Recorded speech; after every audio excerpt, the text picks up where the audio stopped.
RSS को क्यों cover करना। मोदी जी खुद मैदान पे आ गए। मोदी चाहे या टोदी चाहे, मुझे कोई उस पोस्ट से हटा नहीं पाता।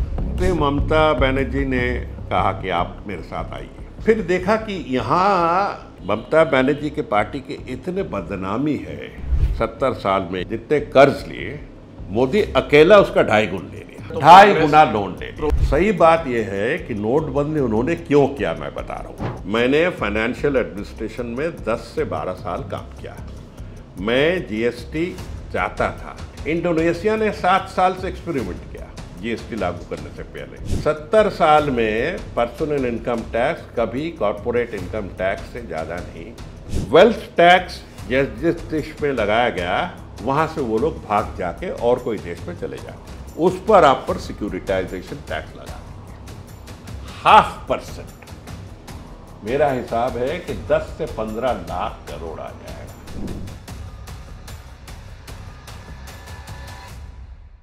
आज हम एक ऐसे इंसान से बात कर रहे हैं कि जब ज़माने में लोग पोजीशंस के पीछे भागते हैं, लोग चाहते हैं कि मैं बड़ी पोजीशंस पे बैठूं, उन्होंने एक नहीं 2 बार बहुत इंपॉर्टेंट, बहुत अहम पोजीशन से रिज़ाइन किया। पहले as CEO of Prasar Bharati उन्होंने रिज़ाइन किया 2016 में। 2021 से 24 तक वो TMC से मेंबर ऑफ पार्लियामेंट थे। 2024 में उन्होंने TMC as member of parliament resign किया। सर, ऐसा क्या हुआ, आपने CEO ऑफ प्रसार भारती क्यों रिज़ाइन किया 2016 में? देखिए, CEO प्रसार भारती एक कानून के हिसाब से बनाया गया पोस्ट, और सुप्रीम कोर्ट ने कहा कि ये प्रसार भारती सरकार के बाद सरकार से थोड़ा दूरी रखे, अपने आप इंडिपेंडेंस रखे। वो तो संभव नहीं। हमारे जो हिंदुस्तान में जैसा माहौल है, वहाँ सरकार से दूरत्व रखना मुश्किल है, लेकिन हमने कोशिश की। We have tried our best. और उस ज़माने में मुझे याद है कि पहले तो कांग्रेस मंत्री थे हमारे मनीष तिवारी जी को इन्होंने, हमारे जो मित्र होते ब्यूरोक्रेसी में, नौकरशाही में जैसे आदमी है ना, जैसे जो लोग होते, उसके बारे जितना कम कह सकते वही बेहतर है। उन्होंने समझाया कि देखिए, हमारा मंत्रालय के कोई पावर ही नहीं रहेगा अगर CEO सब कुछ करे। मैंने कहा CEO कुछ नहीं कर रहे हैं। प्रसार भारती को जो काम दिया गया है, प्रसार भारती को जो फ़र्ज़ है, वही निभा रहे हैं। तो टक्कर लग गए। मैंने कोई टक्कर वक्कर किसी से चाहता नहीं, लेकिन अगर आप ऐसे आक्रोश दिखाए, आप मेरे पीछे लगे, हमारे संस्था को आप बर्बाद करेंगे, तो मुझे तो रुकना ही है। तो वहाँ कांग्रेस सरकार से भी थोड़ा बहुत गड़बड़ हो गया। मैंने तो 2 साल मंत्री जी से बात भी नहीं किया। तो जबकि मेरे ख्याल से खुद श्री मनमोहन सिंह जी, पूर्व प्रधानमंत्री के आपके बारे में वर्ड्स हैं कि Shri Jawhar Sircar is one of the most distinguished civil servants in the country. थोड़ा बहुत तो ये था कि मनमोहन सिंह जी हमें जानते थे, कभी कभी बुला के बोलते थे कि मंत्री जी ने कहा कि आप उनसे बात नहीं करते। ऐसे मैं बात करना चाहता हूँ, लेकिन अगर पब्लिक का कोई फोरम में अगर उल्टा सीधा कुछ बोल दे, तो मेरा भी तो उम्र है ना, I am also an old man. तो ऐसा कोई मैंने फ्यूरियस कुछ झगड़ा नहीं था, लेकिन difference of opinion, because you have to maintain autonomy. Autonomy ये है कि ऑटोनॉमी में सबसे बड़ा गड़बड़ जो करते हैं ये ब्यूरोक्रेट्स ने। ब्यूरोक्रेट्स एक बड़ा खतरनाक जात है। मैं उन्हीं के साथ काम किया 40 साल। मैं इनका जानता हूँ दिमाग, इनके चालन, इनके जो नज़रिया। आप MSME के सेक्रेटरी रहे, तो ये इंफॉर्मेशन ब्रॉडकास्टिंग रिटायर्ड ब्यूरोक्रेट जिसने लगाया था झगड़ा, वो अभी फंस गए सेक्सुअल इंडिक्टमेंट केस। नाम नहीं करना चाहता हूँ, जो सबसे पीछे लगे वो अभी उसको एक सांविधानिक पोस्ट भी दिया गया, क्योंकि ऐसे आदमी मोदी सरकार चाहती है। मोदी सरकार क्यों, हर सरकारी चाहती, जो अपने आप से उनके बात को इशारे पर उठे, उनके इशारा पर नाचते। तो छोड़िए, तो मनीष तिवारी जी से ऐसे कोई पर्सनल कोई खुंदक की बात नहीं इसमें। ये it's a question of institution. इसका बाद मनीष तिवारी जी के बाद आए बीजेपी सरकार। प्रकाश जावड़ेकर जी ने ही बिहेव्ड वेल, तो संपर्क वॉज गुड। प्रकाश जावड़ेकर के बाद जो आए, अरुण जेटली जी आए थे। अरुण जेटली जी बहुत मीठी बात करते थे। अरुण जेटली जी हमारे पीछे कभी नहीं लगा।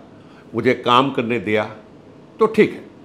हाँ, अरुण जेटली जी भी जानते थे, बीजेपी सरकार भी जानती थी कि मैं कभी इनके जो आइडियोलॉजी का थे उस पर विश्वास नहीं करता, क्योंकि रिटायरमेंट के बाद मैं जब आम आदमी बन गया, मैं लिखना शुरू किया, तो फिर भी अपना आइडियोलॉजी एक, काम एक। जहाँ तक आइडियोलॉजी और काम में कोई क्लैश ना हो, कोई अंतर ना हो, आप काम कर सकते हो। लेकिन शुरू हो गया कुछ प्रॉब्लम्स आरएसएस को लेके।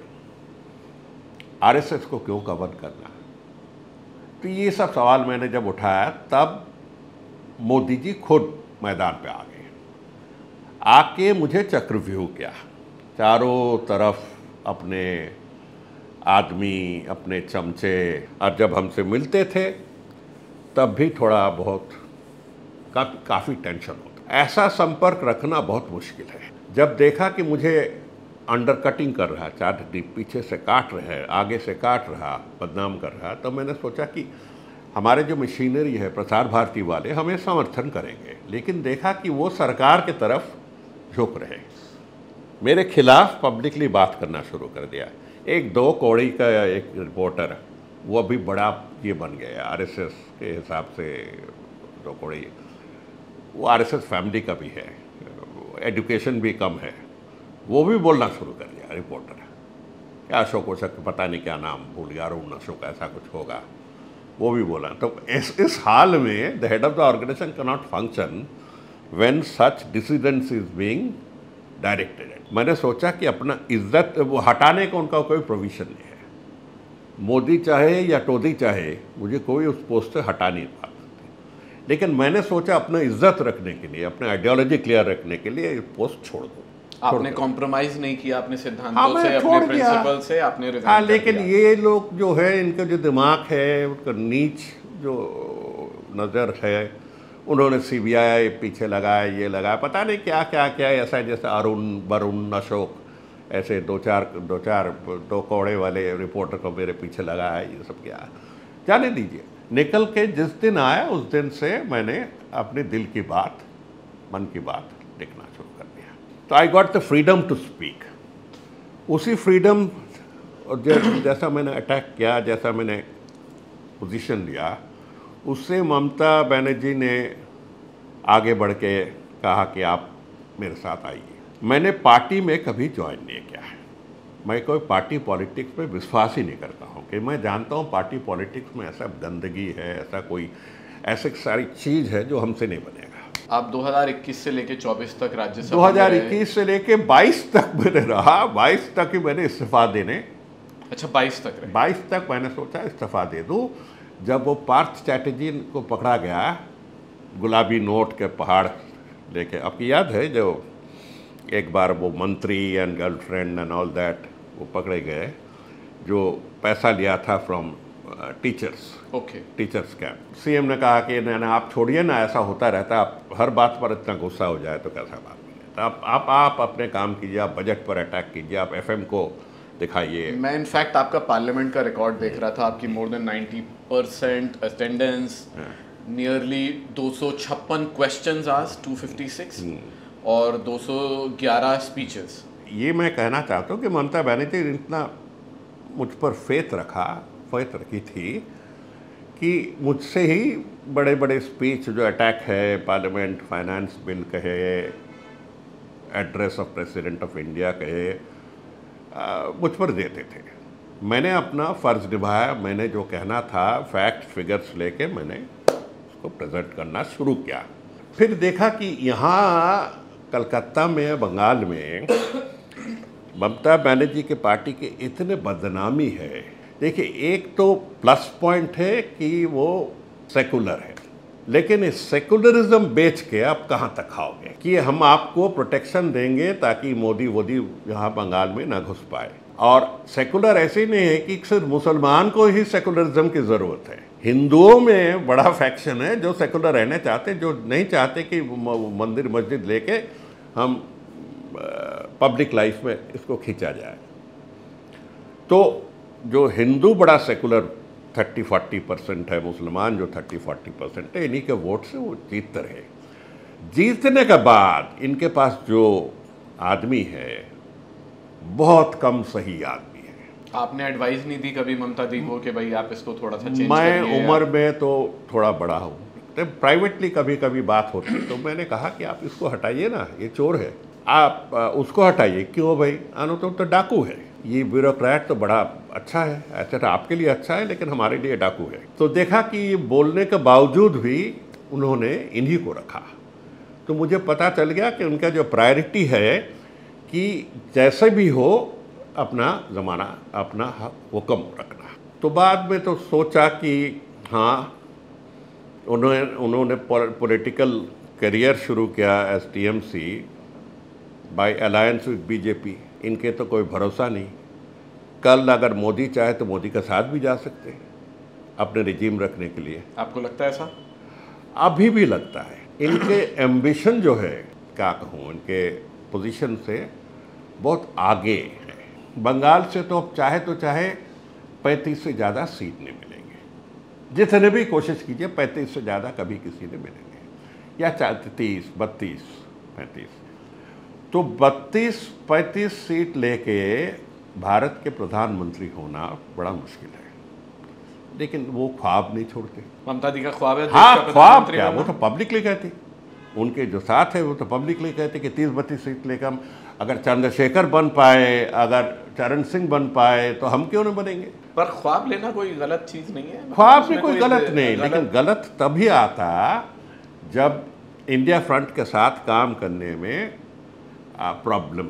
इनका मुझे जैसा लगता है एटीट्यूड ऐसा है कि अगर मैं लूडो में जीता तो जीत ली, तो मैं जीत लिया, नहीं तो लूडो बोर्ड ऐसा करके उलट के निकल जाओ। वो कहते हैं कि हार गए तो ऐसा करके निकल गया, ये इनका एटीट्यूड है। तो इसमें यह है कि मोदी ये एटीट्यूड को इस्तेमाल करेंगे। जब जीत नहीं पाएंगे मोदी इनसे, तो मोदी इनको ऐसा कुछ चाबी चलाएंगे कि देखिए आपको तो नहीं बना रहे, और उसी हिसाब में जाके इंडिया फ्रंट को 12 बजाए। पहले भी क्या, जैसा वाइस प्रेसिडेंट वोट में उन्होंने इंडिया फ्रंट के खिलाफ वोट दी, तो इनके रिकॉर्ड भी है ना जी। पर तो इसलिए मैंने सोचा कि और दोबारा बुढ़ापे में जाके बदनाम क्यों करो। एक डिस्टिंग्विश करियर रहा है, साफ सुथरा करियर रहा है। कहाँ तक से पाता। हाँ, तो क्या है, 3-4 साल एमपी, कुछ पैसा मिलता था, खास कुछ ज़्यादा कुछ नहीं, बट फिर भी पैसा है, इज्जत है। मैंने सोचा कि पैसा इज्जत छोड़ो, अपने दिल की बात मानो। इज्जत तो उससे कहीं ज़्यादा होती है कि जब मैंने कहा जैसा कि लोग पोजीशन के पीछे भागते हैं। आपने 2 बार रिज़ाइन किया और बड़ी बड़ी अहम पोजीशन पे और बिना कॉम्प्रोमाइज़ करे किया, वरना लोग कॉम्प्रोमाइज़ भी कर लेते हैं आइडियोलॉजी से। मैं आपकी स्पीचेस सुन रहा था पार्लियामेंट की, जो खासकर बजट को लेके आपने उसका रिप्लाई किया। मैं लोगों की जानकारी के लिए बता दूं जो जवाहर सरकार साहब को सही से नहीं जानते हैं, आपकी schooling Xavier's college, presidency college, Calcutta university, उसके बाद कैम्ब्रिज और यूनिवर्सिटी ऑफ ससेक्स यूके से हुई, और आपका एक बहुत ही डिस्टिंग्विश्ड ब्यूरोक्रेटिक करियर है जिसमें हल्दिया पेट्रोकेमिकल्स, एमएसएमई पे मैं सवाल ज़रूर करूँगा कि एमएसएमई के आप सेक्रेटरी भी रहे। एमएसएमई देश की बड़ी बैकबोन होती है। बट उससे पहले हम बात करते हैं बजट से रिलेटेड। आपने जब बजट से रिलेटेड पूरा वो रिप्लाई किया तो आपने बात करी थी एक डोमेस्टिक फिजिकल डेफिसिट जो इंसान पर लोन है, एक नॉर्मल पॉपुलेशन पर लोन है। थोड़ा आप उसके बारे में बताना चाहेंगे क्योंकि लोगों को नहीं पता होती हैं सारी डिटेल में बातें। मोदी जी बजट के बारे सिर्फ इतना ही जानना चाहते कि उनको दोस्तों को क्या मुनाफा मिली, और इससे ज़्यादा कुछ जानने नहीं चाहते। उनके जो खास दोस्त है, उनको जो खास सप्लायर है, मैं सप्लायर शब्द इस्तेमाल कर रहा हूँ, बाकी आप समझ लीजिए, उनका क्या मुनाफा मिले, बस। बाकी छोड़ देती ये निर्मला सीतारामन पर। निर्मला जी इकोनॉमिक्स थोड़ा बहुत समझती, लेकिन बजट में जो ओवरव्यू है उसमें उन्होंने चाहते कि रंग चढ़ाया जाए। इनके budget is based only on loan and deficit. उन्होंने हर साल जितने लोन लेती वो एक क्या कहूँ जाति या राष्ट्र या नेशन पर एक बोझ बन रहा है। मनमोहन सिंह तक हमारे जितने प्राइम मिनिस्टर थे कुल मिला के 70 साल में या 65 साल में जितने कर्ज लिए मोदी अकेला उसका 2.5 गुण ले लिया, ले चुके हैं, अभी तक ले चुके हैं। और ये बोझ आप और हम पर है, क्योंकि लोन लेने के, जब लोन लेते किसी का पास, किसी का पता ही नहीं चलता कि मेरे नाम पर कोई जाके लोन ले लिया। पर 2.5 गुना अगर लोन ले लिया तो 2.5 गुना लोन ले लिया, प्रोग्रेस तो उस हिसाब से दिखी नहीं। वो छुप छुप के रहते, लेकिन जो इकोनॉमिक्स समझते वो पढ़ने के बाद पता चलता। तो यही मैंने हाईलाइट किया। हमारे पार्टी के एमपी भी नहीं जानते, कोई एमपी भी कम जानते कि नहीं, जब मैं आपकी वो स्पीच सुन रहा था पार्लियामेंट की, और मैंने 2-3 बार सुनी, आपने जितनी डिटेल में बताया कि हर इंसान पे कितना लोन हो रहा है, कॉरपोरेट्स को कितना बेनिफिट दिया जा रहा है। निर्मला जी जो बनारसी साड़ी पहन के बजट पेश करती, वो बनारसी साड़ी और कोई पड़ोसी की है, उनके तो कॉटन साड़ी है, वो भी उधार लेके दिखाते कि देखो कितना चमक है, मैं कितना अमीर हूँ। ये इंटायर थिंग एक दिखावा है। ये राइटिस्ट फोर्स में, वो चाहे हिंदू हो या इस्लामिक हो या कोई भी राइटिस्ट फोर्स या ट्रम्पियन फोर्स हो, इनमें झूठ बोलना एक इनके लिए धर्म है, सच बोलना अधर्म है इनके लिए। सच बोल ही नहीं पाती है। तो ये झूठ के जो मैं कहता हूँ कि झूठ के जो वो एक इम्प्रेशन बनाते, the entire budget of India is financed by loan. कि एक साल में मान लीजिए 22 लाख करोड़ लोन देते, 22 लाख करोड़, 20 लाख करोड़ लोन देते। क्यों?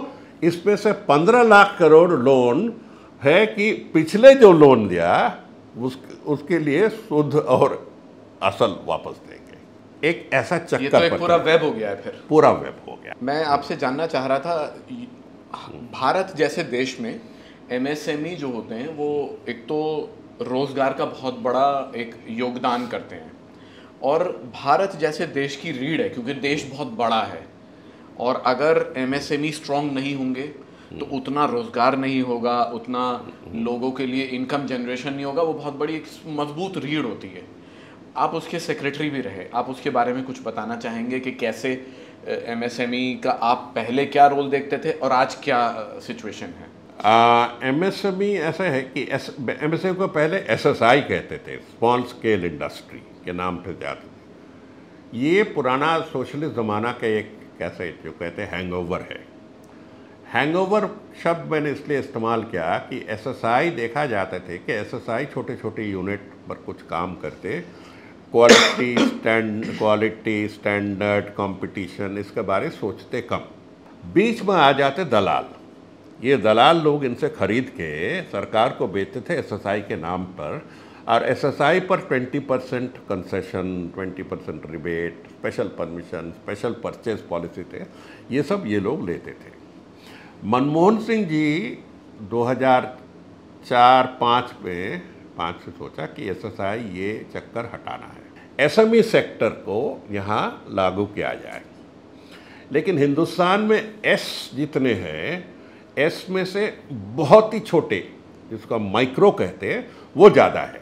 तो इसलिए उन्होंने micro, small and medium, micro SME, MSME बना रहे। 2007 में इसको पास किया गया। फिर उसके बाद लड़ाई शुरू हो गई।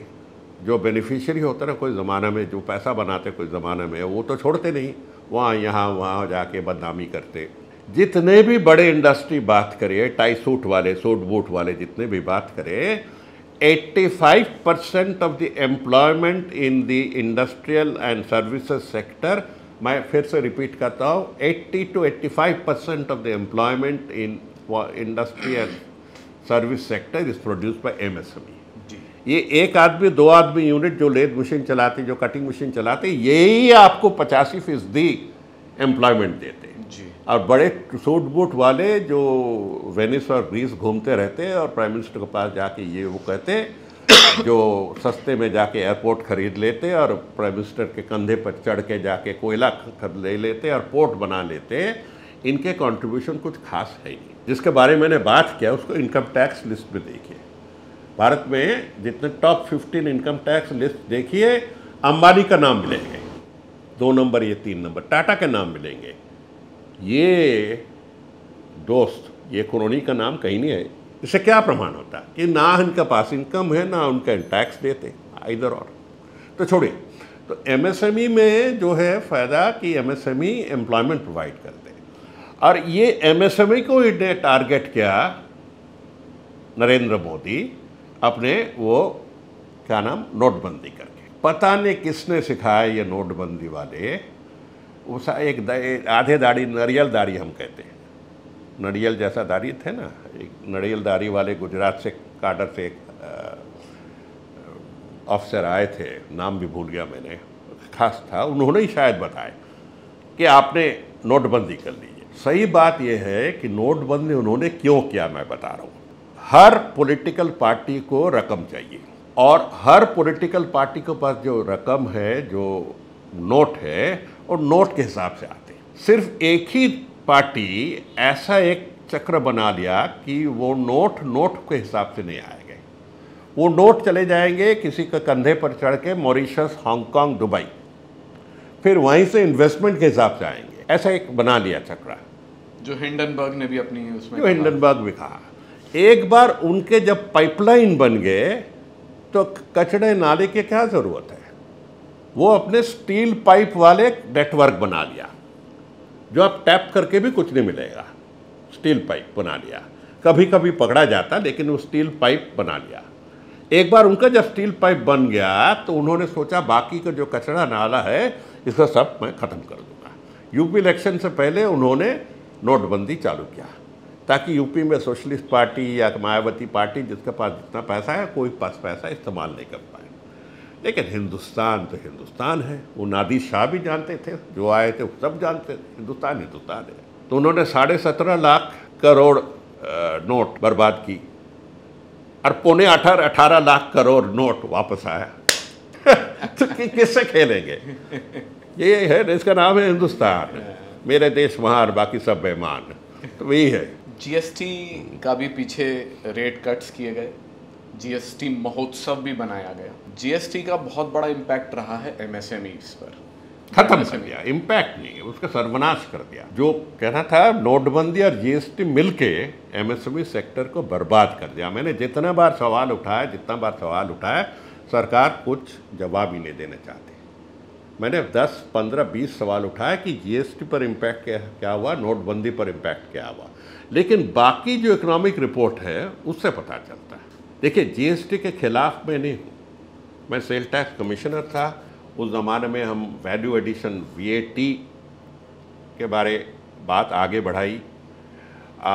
हम चाहते थे कि वीएटी से आगे है जीएसटी, वो भी बन जाए। उस ज़माने में गुजरात के चीफ मिनिस्टर सबसे ज़्यादा गाली देते थे, वो अपोज नहीं करते, वो गाली देते। उसकी जो भाषा है, उनको जो जुबान है, आप टेप सुनिए ना, लोगों के सामने झूठ बोलते कि जीएसटी ये है, जीएसटी वो है। छोड़िए, ऐसे कोई बीजेपी वाले स्टेट उसको रोक दिया।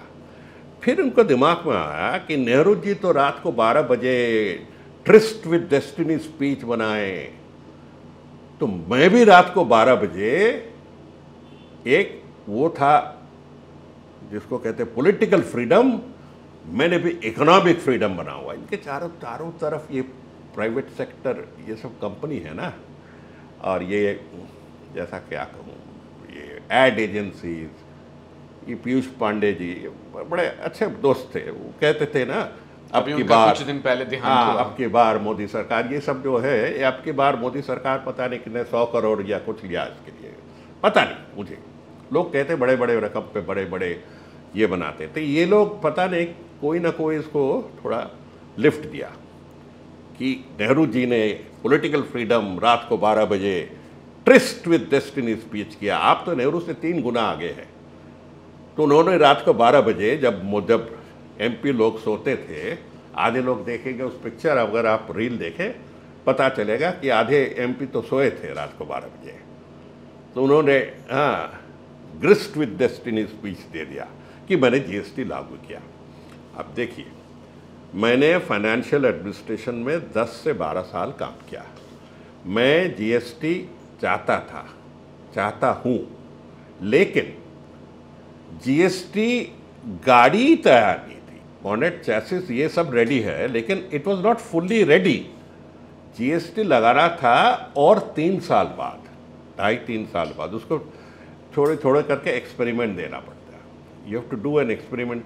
इंडोनेशिया ने 7 साल से एक्सपेरिमेंट किया, 6 साल से जीएसटी लागू करने से पहले, और यहाँ कोई एक्सपेरिमेंट कोई ट्रेनिंग सेशन वेशन वजह लगा दिया। तो पहले 2-3 साल तो हैरानी और हैरानी, उसके बाद देखा गया कि रेट भी बहुत बड़े हैं, बहुत हाई है। अब 8 साल बाद पता चला क्योंकि इम्पैक्ट तो इंडिया में कभी भी कुछ भी होगा वो कंज्यूमर पे ही पास ऑन होता है।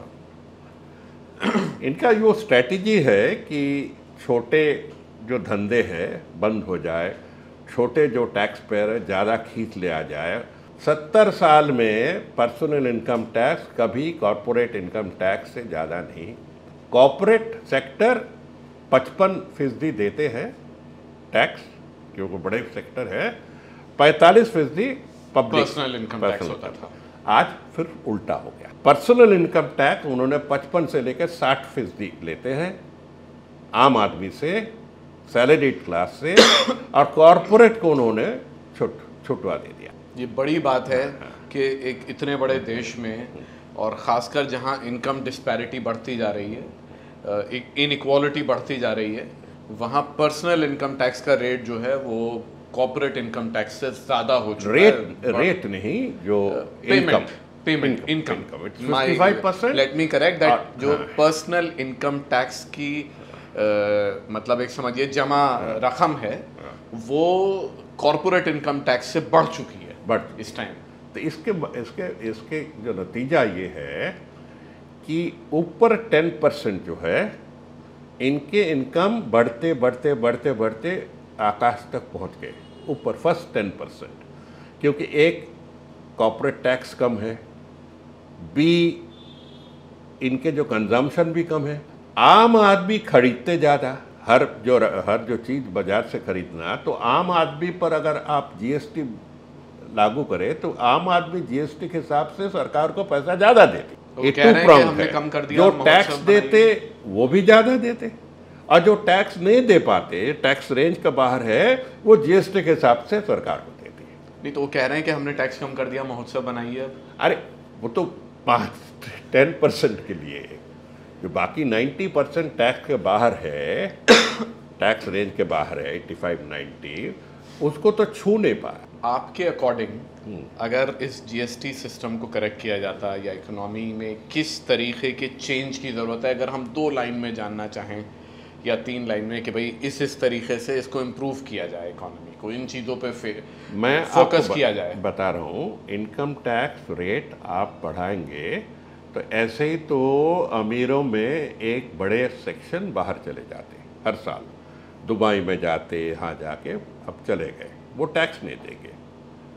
वो सिर्फ मेरे भारत महान कहेंगे, जय हिंदुस्तान कहेंगे, जय हिंदू कहेंगे, लेकिन टैक्स वैक्स नहीं देते। अब मोदी गए ना, 1000 करोड़ लोग, 100 लोग, मोदी ट्रंप सरकार पता नहीं क्या क्या नारे लगाए। जब ट्रंप हमारे पीछे लगे, एक भी बनिया आवाज़ नहीं उठाया। अब मुसलमान का बात तो छोड़िए, वो तो देश के खिलाफ ही है, उनके बात छोड़िए। जो हिंदू भाई है, जो वो क्या नाम, भगवा ध्वज लेके जाते थे, तिलक लगा के जाते थे, हजारों में एक भी बनिया आवाज़ नहीं उठाए। वो अपने स्वार्थ जानते। तो first, income tax rates are very sensitive. Wealth tax जिस देश में लगाया गया वेल्थ पर, वहाँ से वो लोग भाग जाके और कोई देश में चले जाते। तो इसको कैसा टैकल किया जाए, मैं आपको बता रहा हूँ। ये लोग क्या करते, इनके जो शेयर वैल्यू है, स्टॉक एक्सचेंज वैल्यू है, जिसको हम कहते हैं market cap, market capitalization. Ambani के आज मार्केट कैपिटलाइजेशन इतने लाख करोड़ है, इनके इतने लाख करोड़ है। ये मार्केट कैपिटलाइजेशन दिखा के लोन ले लेते कि देखो इस कंपनी में मेरा मार्केट कैपिटलाइजेशन है 2 लाख करोड़, तुम मुझे 70,000 करोड़ लोन दे दो। कोई भी बैंकर दे देंगे, ठीक है ना जी। वही जब वहाँ उस पॉइंट पर जब लोन लेते, वो वेल्थ दिखा के उसी पॉइंट पर सिक्योरिटाइजेशन टैक्स लेना चाहिए। अब सिक्योरिटाइजेशन टैक्स लेने पर अगर ये लोग दुबई भागे तो लोन नहीं मिलेंगे। अब इनकम टैक्स पर रेट बढ़ाएंगे तो दुबई भागेंगे, सिंगापुर भागेंगे, आएंगे कभी कभी आके कहेंगे डर्टी कंट्री, डर्टी कंट्री। लेकिन अब उनके सिक्योरिटी, हिंदुस्तान में जो इकोनॉमिक ट्रांजैक्शन करते हैं उनके शेयर वैल्यू पर, उस पर आप पर सिक्योरिटाइजेशन टैक्स लगा दीजिए 0.5%। उसी में बहुत बड़ा इम्पैक्ट आ जाएगा। 0.5%। मेरा हिसाब है कि 10 से 15 लाख करोड़ आ जाएगा सिक्योरिटाइजेशन सिर्फ टैक्स। 0.5% पर। इसको इकोनॉमिक नाम पर इसको सिक्योरिटाइजेशन टैक्स कहते हैं, क्योंकि हम जो सिक्योरिटी देते वो तो अपने ज़रूरत नहीं देते ना, अपने मकान नहीं देते ना, वो देते कि हमारे इतने शेयर्स हैं। राइट। शेयर का मार्केट वैल्यू 1 साल से इतना चल रहा कि मान लीजिए कि हमारा 10 लाख करोड़ मार्केट वैल्यू है। जब घटा तो 1,50,000, जब उठे 2,25,000। तो आपको उसी हिसाब से मुझे 70,000 के दीजिए ना लोन, तो बैंक खुशी से 70,000 का लोन दे देते। उसी पॉइंट पर टैक्स कीजिए 0.5% of 70,000 crore, 0.5% of 70,000 crore securitization tax. बहुत ही इंटरेस्टिंग चीज़ है। और अगर फाइनेंस मिनिस्ट्री के कुछ लोग इसको देखें तो ये एक बहुत बड़ा पॉइंट है जिससे मतलब इनकम रेस करी जा सकती है, government of India income raise कर सकती है इससे। अब हम थोड़ा सा पॉलिटिक्स पर आते हैं। अभी 2 दिन पहले परसों एक SIR एक्सरसाइज अनाउंस किया गया for 16 states and union territories, जबकि ऑलरेडी सुप्रीम कोर्ट के सामने बिहार का SIR एक्सरसाइज चैलेंज्ड है और उसमें काफ़ी सारे पॉइंट्स उठे भी हैं।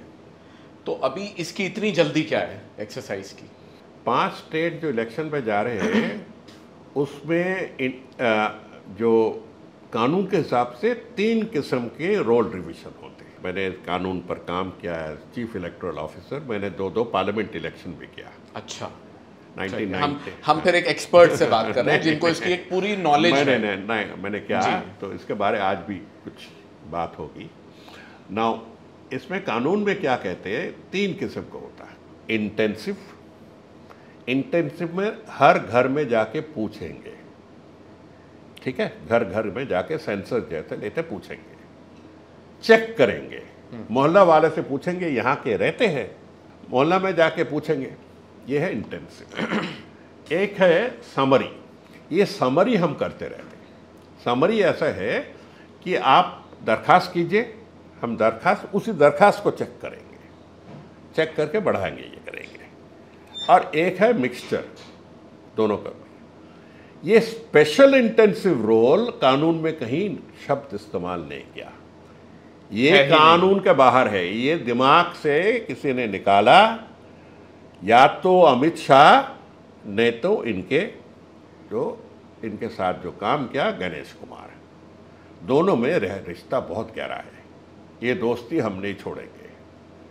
10-12 साल से इन्होंने एक ही स्टाइल पे काम किया। अमित शाह ने कहा कि कश्मीर को दबा के रखो, इन्होंने बोला डबल दबा के रखो। कश्मीर में जिसको देखा जाए उसको अरेस्ट करो, इन्होंने बोला जिसको देखा ना जाए उसको भी अरेस्ट करो, है ना, होते हैं ऐसे ही। ये गणेश कुमार 8-10 साल अमित शाह से काम किया और उसका तरीका सोचने और जुबान भी ऐसा ही बन गया। रिपोर्टर के साथ जब बात करते से ऊपर से कुछ ऑर्डर जैसे देते। As a concept intensive roll is not a bad idea, but intensive revision of roll में 4 महीना लगता। 4 महीना मैंने भी कहा, 4 महीना लगता। इधर इसके पास है 3 महीना, तो अभी कुछ झटपटी होगी इसमें। शायद ये लोग वो झटपटी चाहते, तो कह सकते कि टाइम नहीं था इसलिए थोड़ा गड़बड़ हो गया। Intensive roll as such is not a bad idea और गुड आइडिया। होना चाहिए 10-20 साल, 10-15 साल, 20 साल बाद होना चाहिए। प्रक्रिया पे सवाल है। प्रक्रिया पे सवाल है। इनको किसी ने सिटीजनशिप पर पावर नहीं दिया गया। ये सिटीजनशिप इशू ही रेज कर रहे हैं। सुप्रीम कोर्ट ने अपने ऑब्जर्वेशन में भी ये बात बोली। सिटीजनशिप आपको किसी ने कहा नहीं कि आप सिटीजनशिप देखेंगे। उन्होंने चाहते थे कि उसको सिटीजनशिप एक्सरसाइज करा दें। तो बंगाल में जो सिटीजनशिप एक्सरसाइज, ये सिर्फ इनके टारगेट है बंगाली मुसलमान पर। सर एक बहुत बड़ा सवाल ये उठता है कि ऐसे टाइम में जब चाइना, अभी आज मैं पढ़ रहा था कि ट्रम्प बोल रहे हैं कि रशिया ने एक ऐसा मिसाइल बना लिया जो जिसकी कोई रेंज नहीं है, और या फिर चाइना ने ऐसे प्रोग्रेस कर लिया कि उन्होंने लेग्स बना दिए कि आपको हाइकिंग करना है तो आप लेग्स किराए पे ले लीजिए और हाइकिंग करने चले जाइए। मतलब दुनिया एक अलग लेवल पे प्रोग्रेस कर रही है, कुछ अलग प्रोग्रेस की बात हो रही है, हम शायद पीछे जा रहे हैं क्या?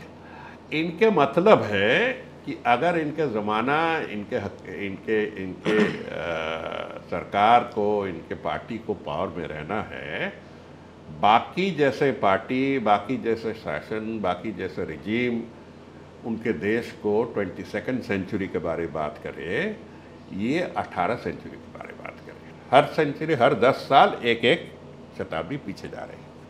हमें तो सबसे आगे होना था इस रेस में, हमें तो सबसे प्रोग्रेसिव मुल्क होना था, सबसे बेहतर, सबसे मजबूत मुल्क होना नहीं, था। हिंदुस्तान में एलिमेंट है। मोदी अकेला तो कुछ अपने को जितने भी सोचते हैं, उनके साथ जो भक्त है, अंधभक्त है, जो भी अपने के बारे सोचिए, उसको छोड़िए। अगर उनको इतनी ताकत रहते तो 11 साल में इसको हिंदू राष्ट्र बना देते। अरे भैया, हम भी है ना, हम भी है ना। 11 साल में हिंदू राष्ट्र बना पाए? सवाल ही पैदा नहीं होता। कभी यहाँ जाके ये मारते, कभी जहाँ वहाँ जाके थोड़ा बहुत मारते, क्योंकि हिंदुस्तान में वो भी जानते कि एक पॉइंट से ज़्यादा अगर आप आगे बढ़े या कुछ आगे बात आगे बढ़ाई, गड़बड़ हो जाए। राहुल गांधी, उन्होंने वोटिंग प्रोसेस के ऊपर बड़ा सवाल उठाया, पूरा एक प्रेजेंटेशन किया और उसको वोट चोरी कहा। उस पर आपकी क्या ओपिनियन है?